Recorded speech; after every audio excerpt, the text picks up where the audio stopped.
are the champion, the one that holds the line and finishes the mission. Everything that you want is within your grasp. You wake up in the morning ready to dominate the day, and every step taken is with purpose and integrity. Because you were not put on this planet to live a mediocre existence. You are here to conquer and make the biggest impact possible, not only for yourself, but for your family and for your tribe. This world is a battlefield, and we will be victorious. This is the Norse Mentality. What's up, guys? I hope that you are having the most glorious day ever. Today, I'm sitting down with my good friend, Kira Wrixon. You've been a part of Norse since the beginning almost, right? Yeah. And now you are a pro-strongwoman. I am. That's exciting. And you fought for 6 years prior to strongwoman, right? I did, yeah. And before starting this episode, we started talking about it, and this is where I was just like, we're going to stop. That way we can talk about it on the podcast because I'm interested to hear about this. You're currently training for 2 different big competitions. Yeah. Big in the aspect of I wouldn't think that I would have these opportunities. So I got my pro card last October. So it hasn't even been a full year yet. And I was invited to do the Arnold UK to attempt 2 world records the Sunday after the strongman competition at the Giants live stage. So no pressure. Oh, is that the Giants live stage? Yeah. Woo! So I'm really excited. I'm really nervous. I'm just thankful for the opportunity in general, to be completely honest. And then OSG is November. And every strongman that has aspirations to continue this journey wants to get to OSG. Yeah, it's the place for all the heavy hitters worldwide. Yeah. Like people fly over like from over everywhere. 300 athletes from all over the world. That's absolutely insane. Yeah. And it's definitely grown over the years because he's been doing that Lynn's been doing that for what, about 4 years now? For as long as I can remember looking at strongman and wanting to be involved in it, I can remember OSG. That was like the pinnacle almost. That's what it's turned into, right? Was the goal is to get to OSG. And then win OSG. Right. Which is awesome.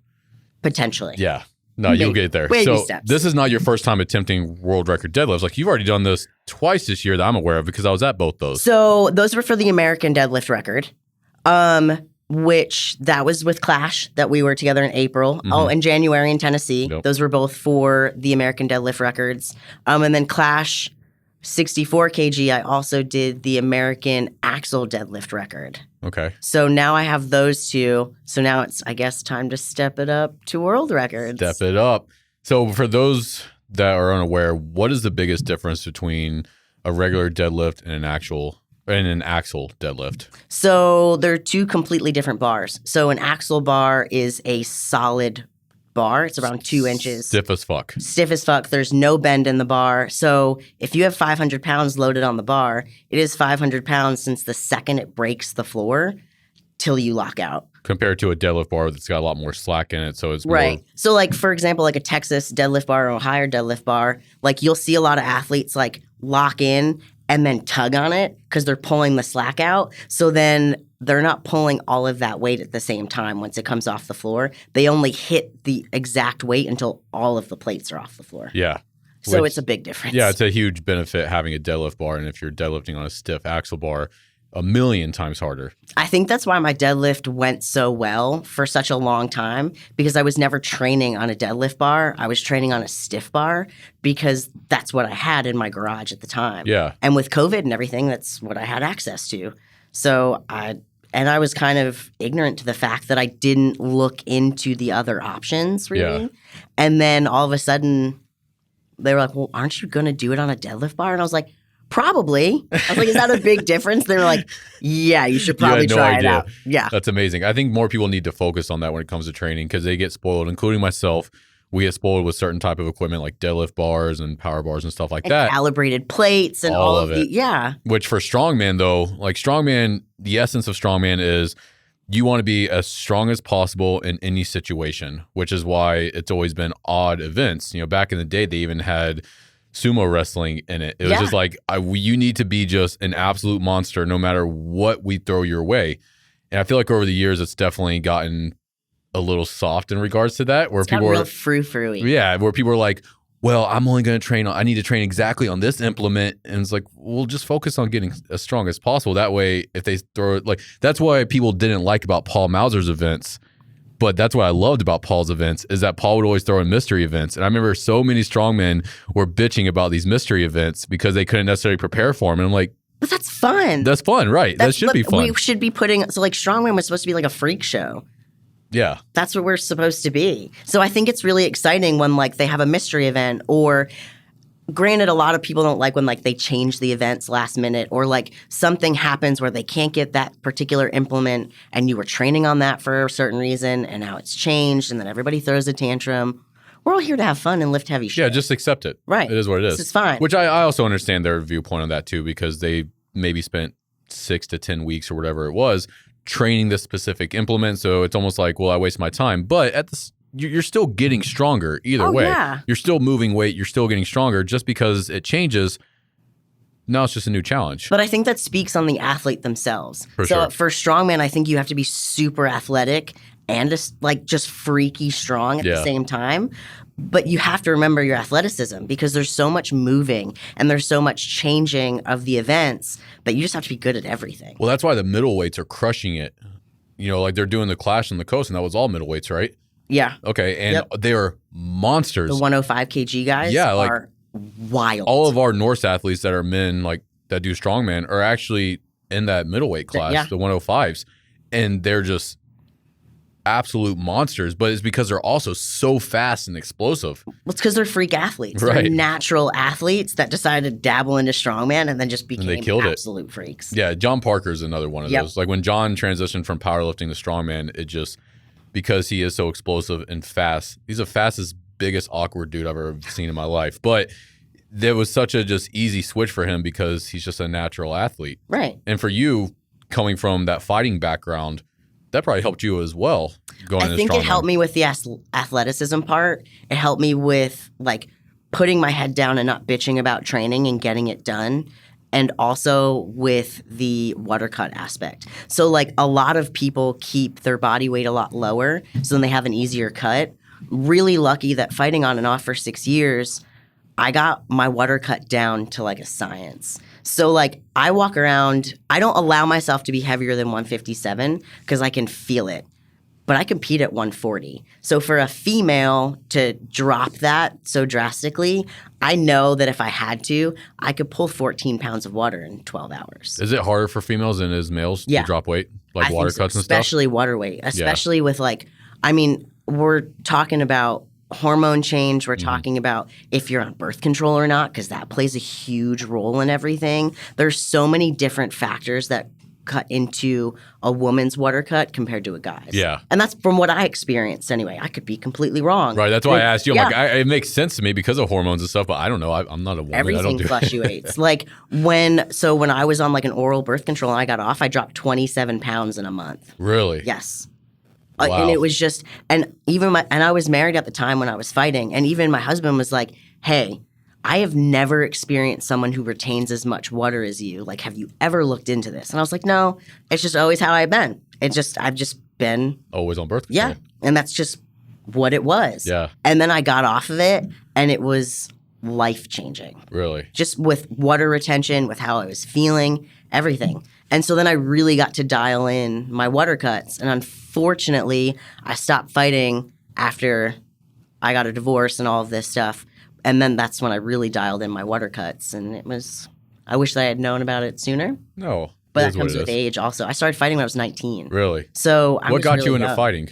So I competitively played basketball. I traveled all over the U.S. in AAU from 5th grade until my senior year of high school.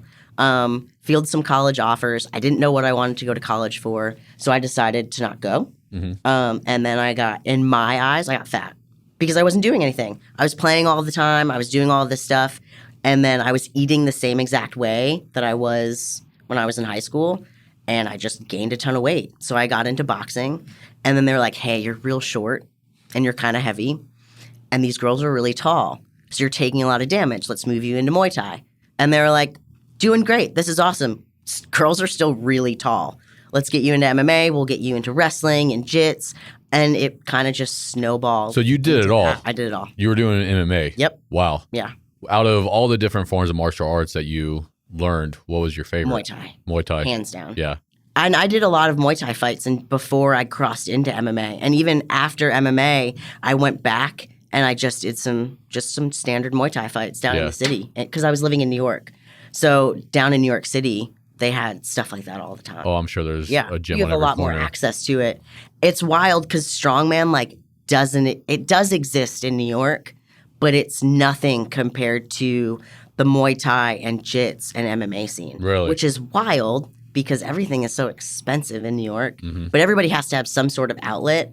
And I feel like that dojo atmosphere, everyone gravitates towards in a really hustling kind of city like that. A lot of gyms in general don't have strongman implements, though. Like even here in North Carolina, I would say the Norse compound is one of 3 or 5 that actually have like strongman tools. When I lived in Fayetteville, North Carolina, you had Spider, which was in Raleigh. At the time, you had Rhinos, which was downtown Fayetteville. And then you had Aberdeen. So if you were in Fayetteville, you were 45 minutes to an hour to Aberdeen.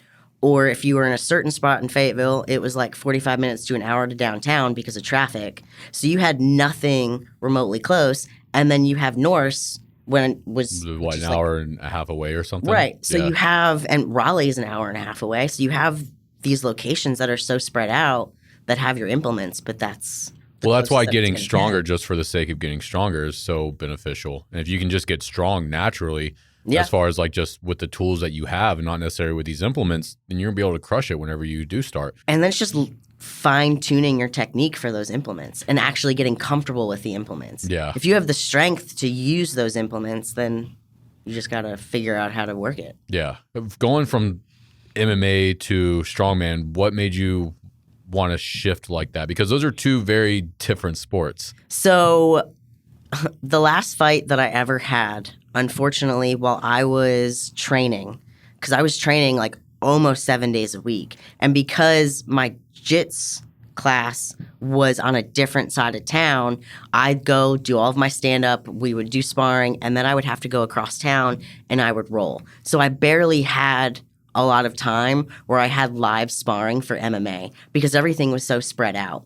So I was gone a lot and I was married, and he ended up having an affair.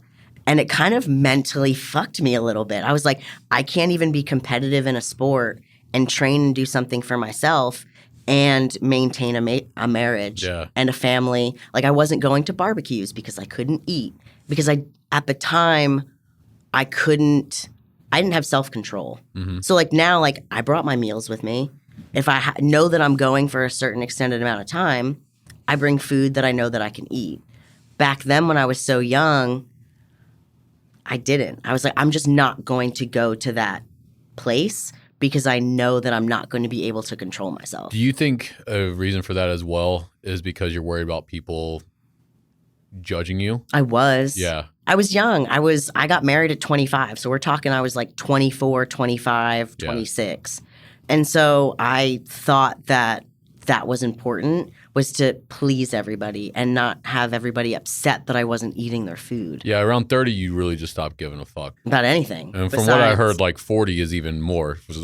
I already don't give a shit about anything really, so I'm very excited for 40. I mean, at this point, if it gets any... Like, it's going to be glorious. Yeah, there's literally not going to be anything that worries me. Yeah, that's exciting. I think about that pretty often as well because you talk to these older people and they're like, I don't give a fuck. I'm like, sick. Cool. I definitely don't want Already to either. at that level now. Well, I think it's because we stopped better. taking things so seriously. Like when we're younger, everything is such a big deal. When in reality, like none of it is a big deal. I think that, and I think you actually know who you are. Yeah, you definitely, those 20s, I was actually talking to someone about this the other day. Those 20s are you finding out who you are. And that's why whenever younger guys ask me about relationship stuff, I'm just like, honestly, just focus on leveling up because you're going to attract a better person anyways, but you're also going to get to know who you are and what you want out of a relationship. Yeah. You have no idea who the fuck you are. I would say maybe around 25, you start to get that idea. And then from 25 to 30, you're really figuring it out. Then by the time you're 30, if you've been putting in the work, then you're like, yeah, this is who I am. Yeah. This is what I'm into. The reason I asked about the people judging you, because I was always, same thing with me. I would be super dialed in and I would either not go or I just wouldn't eat. Yeah. Because I didn't want people being like, well, why aren't you eating this? Which I went to barbecue a few weeks ago, But now I don't give a shit. So I went, the same thing. I was eating meal prep, and someone says, "Oh, you're not going to eat this?" I'm like, "No, I got my meals." Yeah. But luckily, like, I only surround myself with like people that understand that. So that's all I had to say. But to normal people, they think you're a fucking weirdo for being dialed in and for being disciplined. One more fucking person say, that's not going to harm anything if you just have one thing. Like if you just eat this one meal. They don't understand the mental. I'm like, that's not the point. Right. Though. That's the point is that I'm dedicated enough to stick with what I have. I'm prepared with what I brought, and this is what I'm going to fucking eat, and you don't have to worry about it. Yeah, it's none of your business. Right. What gets me whenever I say if I was to go to a cookout or something and I just indulge in the shit that I know I shouldn't be eating, it's dealing with myself afterwards. Yeah. I don't want to let myself down. That is the worst thing. And I'm really mean to myself. Everyone is. And I'm not going to be nice to myself if I let it up. And that's the biggest thing and honestly, I actually started to see a therapist the end of June. So we're like still new to it because I'm like, I am so fucking mean to myself. There has to be a line between like being hard on yourself and staying disciplined and not liking yourself. Yeah, I went through the same thing around this time I started therapy, which I don't go anymore, but 2 to 3 years ago, I did back in 2019. And it was the same thing. I caught myself just saying really hateful shit. Yeah. And I was like, well, why?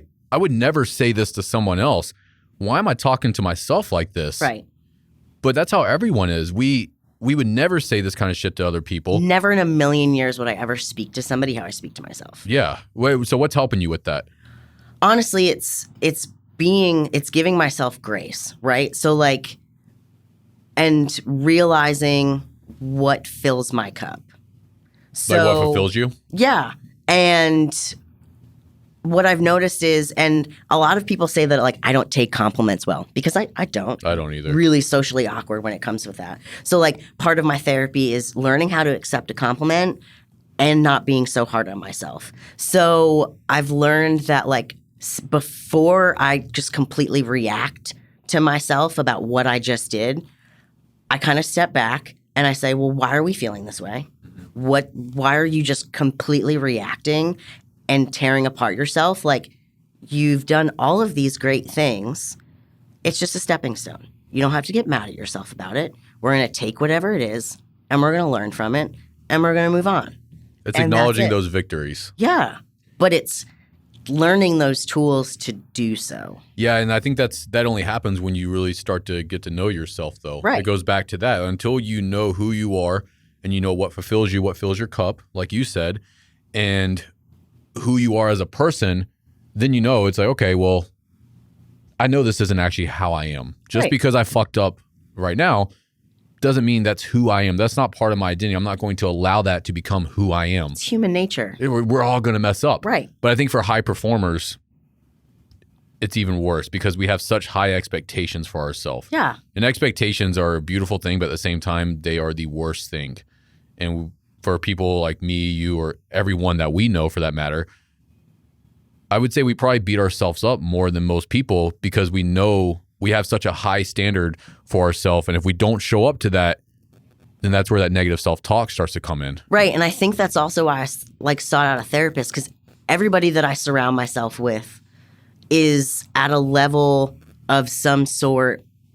I don't want to say elite. Like, do you know what I mean? Yeah. Though? Like, everybody is either some sort of entrepreneur, or they're a pro athlete, or they're a coach of pro athletes, or there's something of that nature. I would say they are elite, though. Right. So they hold themselves to such a higher standard. So like, I would go like talk to my friend about it, and she'd be like, well, yeah, like I gave that same pep talk to myself the other day. I'm like, yeah, but we can't fucking talk to ourselves like that. No. Like, it's not going to improve anything besides belittling myself and then second guessing myself. And what that does is it drains you of energy. Yeah. It drains you of that energy that you need to pursue your goals. So when you really start to dial in that self-talk and have grace for yourself, like you're saying, you're filled with power. You get motivated from that alone. It's when you're fucking beating yourself up and you're laying in bed and you don't want to get out of bed because you're so upset with yourself. That's doing nothing. But when you can be like, okay, no, like we messed up. We're going to do better.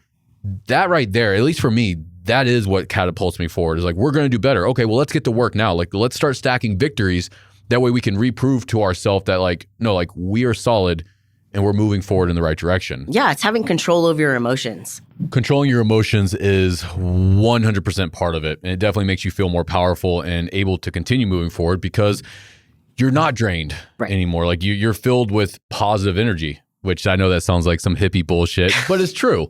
No, but it does. Everything kind of waterfalls into each other at a certain point, especially with what level that I'm at with the competitions. So like if I'm not controlling my emotions in training, especially what people have to realize is not all of us, especially pros, we don't have good days every single day. So you could walk into a training day and you could do a normal thing that you've done for the last 5 weeks of your training cycle and barely get it off the ground. How do you deal with that? So whenever you're training and it's just fucking garbage, you know you have a competition coming up, like going to the UK to attempt 2 different world records. How do you deal with that in the middle of the training session? Oh God, it's being nice to myself still is tying that into it, is giving myself grace and remembering this is your job. And you're going to have good days and you're going to have bad days. And maybe something is just not clicking. Maybe I didn't get enough sleep. Maybe my CNS isn't fully recovered. Maybe I didn't eat enough meals that day. Maybe I'm just having a shit day. But let's just finish the training out. Once it's finished, go home, hug my dogs, go to sleep, and start over. You can't carry a shitty training day for the rest of your training week. Or even if it's your last training day of that week. Like, finish on a good note. Sometimes it's not possible. Just finish. Yeah. If you can just finish the workout and not get injured and then clean slate it. Do you ever deal with that in the middle of competitions? So Yeah. say you're doing a competition and you're dropping the ball left and right. You know, just shit happens. You're not able to get the weight that you want. How do you pivot off that in the middle of the competition to continue like, okay, well, we're not doing great right now, but how can we finish strong? You have no choice. The thing is, so when the first time I ever did nationals, so I won nationals in October of 2021 for Strongman Corp. I won 4 out of the 6 events. It went really great. I busted my ass. The first nationals I ever did was my 3rd strongman competition ever. And I took 9th place. And I told myself that I never wanted to feel the way that I felt when I took 9th place in 2021. Go a few months later, June is USS Nationals, and I did awful, but I took 5th. But after every event, all I did was sit there and dwell about how fucking terrible I did. And what I realized in October was like, you can't sit there and dwell on it. You have 5 to 7 events, depending on the show. So like OSG is 6 events in one show over 3 days, which is a ton. So if you sit there and dwell, you still have the first day, you still have 4 more events you got to push through and 2 full days if you make top 10. So if you can let it go, you can't control it. That's the biggest thing. You can't stress out about things that you can't control. If it's over and done, you did the best of your abilities, pick up, move on to the next event. Yeah, that's where that self-talk comes in. Because that's how you need to talk to yourself is we fucked up, but we can do better moving forward. And then you just start putting in the work. You have to, because the amount of other girls, so like I am really working on my moving events. I am 4'11". I am not a mover. It is what it is. So I know that if I have moving events coming up, I have to make 0 mistakes on my static or my strong movements. No mistakes. Yeah. Because I know I have to make sure that I have that buffer. Or if my moving events are first, I'm going to do the best of my ability. We'll finish the event. We'll make up for it down the road. We have this quote that's on one of our t-shirts. It says unwavering positivity. And whenever I released that design, we got a lot of backlash, mostly from men in quotations. Right. Because they're like, oh, the hippie bullshit, blah, blah. I was like, you do realize that you have to have unwavering positivity to actually accomplish anything in this world. That's what that is during the competition or during your training session or whatever it is. If you have that unwavering positivity, you're going to continue moving forward. If you just start talking super negative to yourself or being a negative fucking prick in general, nothing is going to get accomplished. Right. So that's why actually we got an email the other day. Someone was saying that like I'm soft as Charmin because of that T-shirt. It's like unwavering positivity. You soft ass beta fucker. I don't know, something like that. You really got an email like that? Yeah, well, that's the thing. We get emails like that like pretty often. But it was about unwavering positivity, and I'm like, it was laughable to me, and I took no offense to it because I'm like, I know for a fact that this is the mindset of champions. Yeah. Like there is no other alternative to this. But it's having that, and it's having that in every aspect of your life. Okay, work sucks right now. It's going to get better. Yeah. If you don't think that's going to get better, it's just going to continue getting worse. Like you have to be able to shift your mindset with that, and that doesn't start until you start talking to yourself better. Well, and that's what everyone's like, well, aren't you nervous for the UK? Of course I'm nervous. But let's look at the grand scheme of things. I've never been out of the US, except for Puerto Rico. I get an opportunity to step on stage at the Arnold UK and do something that not many people in this world can ever say that they did. So to just have the opportunity, and even if I don't get the records, I was there. Yeah. I had a chance. And I think that everybody has to look at it that way, because then you are too mean to yourself. And I'm one of the most negative people, and I'm working on it. Yeah. But that's just how I was raised. Same. My parents were super realistic and super negative, and it was what it was, and it is what it is. At what point did you realize that? Because I went through the same thing about 2 to 3 years ago. I realized I'm like, I'm super fucking negative, and I don't even like being around myself, and I can't imagine how other people feel around me. That was like my realization. I really started working on it. We've talked about it in previous episodes. Was there like a point when you realized that, okay, the way that I am being negative is not good. I need to work on this. It was probably, it was probably after USS Nationals last June. So a little over a year ago. Okay, so fairly recently. Yeah, because I think I sat and cried about USS Nationals just because I was so disappointed with how I performed and how I felt. Mm-hmm. Granted, in March before USS Nationals, I got in a car accident and I herniated my disc, my L5 and my S1. And I was so devastated after that had happened that I just got really, really negative, and I kind of blamed everything on that and was like, what I do with my injury now is how I will perform the rest of my career. I can either let this crumble me, or I can turn this into a positive, and I can make this the best thing that's ever happened to me. Right. And so cried about nationals, got my back procedure, took 5 weeks off, slowly started to add things in, started physical therapy, and that's when everything kind of like clicked together. There has to be a silver lining with everything, or you're not going to be able to wake up the next day. Do you think being able to bounce back from that, or having to bounce back from that, is what shifted that for you? 100%.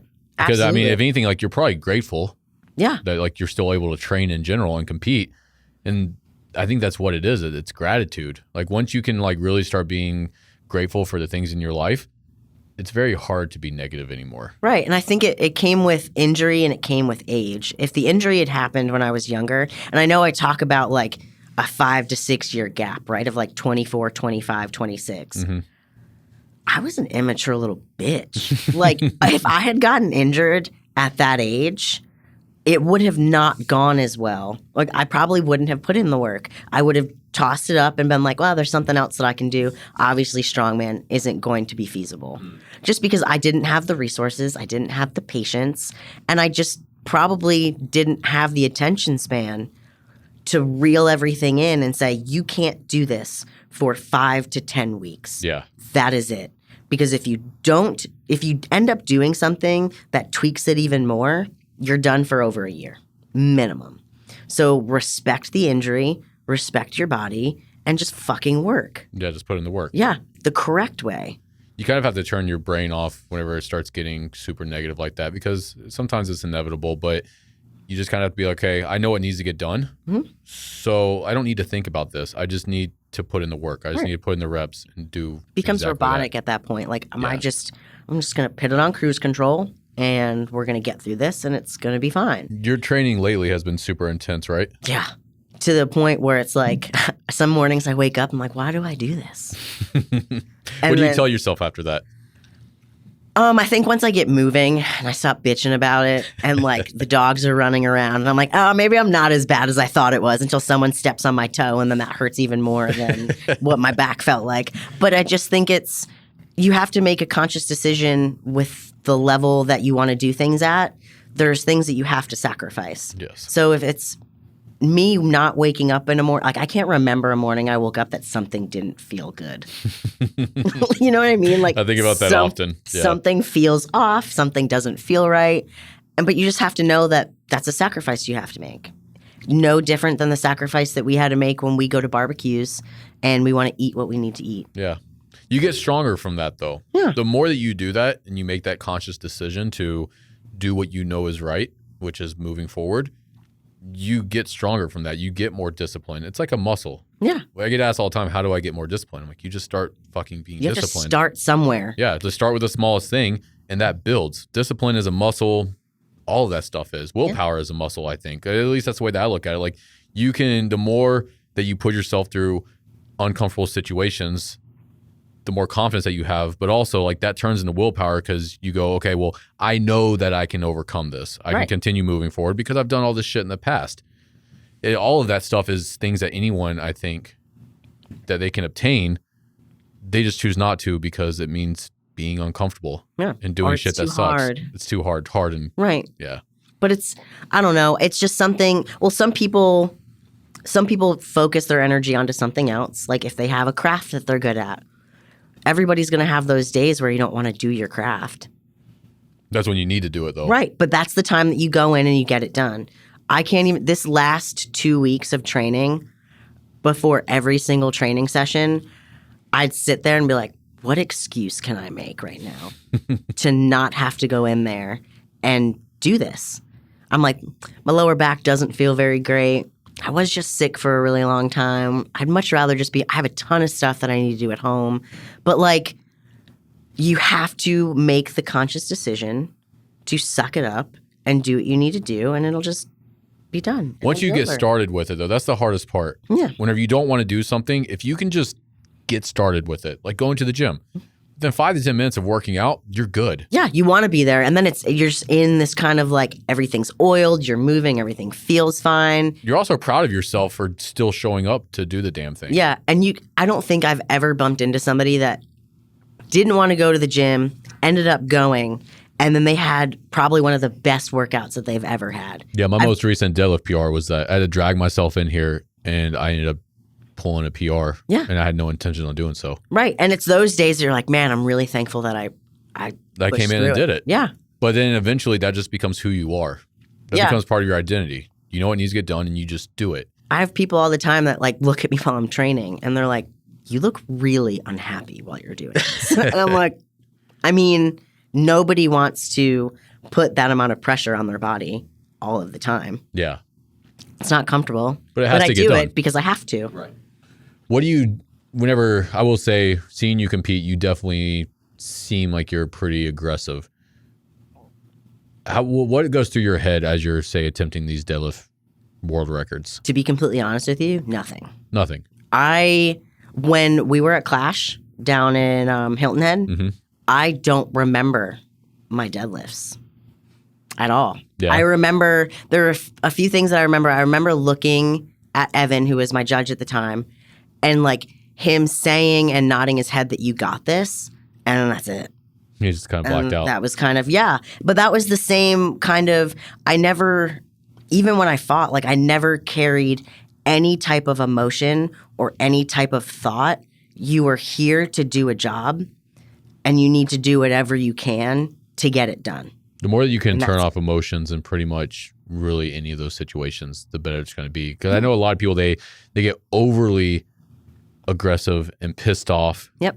And it's draining you of energy. Like that's not, and your mind's not calm. Right. If you want your mind to be calm, either if you're doing a strongman competition, powerlifting, especially if you're fighting, if you're doing jiu-jitsu, Muay Thai, whatever it is, you want to remain calm. Yeah. Because you're focused. And if you're in the weight room just training, the more calm your mind is, the more you're going to be able to isolate those muscle groups for contraction and everything else, or to make sure you're deadlifting properly so you don't fuck up your back. Right. Staying in tune with your body while you're doing physical things is really important. And you can't do that if you're just just over the top, fucking red rage. Yeah. And I never trained like that. I know a lot of people like emotional train. So if they go through something emotionally, I'm just going to go hit the gym. I can't do that. If I go through something that's like emotionally damaging or stressing, I can't get a good training session in. And that probably sounds weird, but I have to go in completely neutral so I can listen to my body and I can sit down and I can get the work done and get it over with. And I don't like added issues. Yeah. I don't want to have to sit there and think, well, a person hasn't texted me back yet. I wonder if they're upset with me. Like, that's not, No. I don't need to carry any of that shit into my training or competing. It's a distraction. Right. You're not present. You need to be present while you're competing or while you're training. Yeah. And I get made fun of for, like, sometimes I just won't listen to music while I train. And they're like, with how heavy you go, how do you not listen to music? I'm like, well, if you think about it, not all the venues will have music playing also. You can hear a crowd, but you're focusing on your judge. You're focusing on your coach and on your mental cues that you need to go through for every lift. So I don't want to get accustomed to have to focus on feeding off of a certain type of music to get the energy level that I need to do my fucking job. A lot of that stuff become crutches. Yeah. Either if it's music, I know a lot of people that do it with pre-workouts, they can't work out unless they take a high stimulant supplement or whatever it is. All those things are crutches. The more that you can just show up organically and naturally, the best. Which, I mean, I take supplements as well. We make supplements. I also listen to music. But at the same time, there are plenty of times when I just show up. Right. And that's important. I think I think you have to be able to be flexible with your training in that kind of aspect.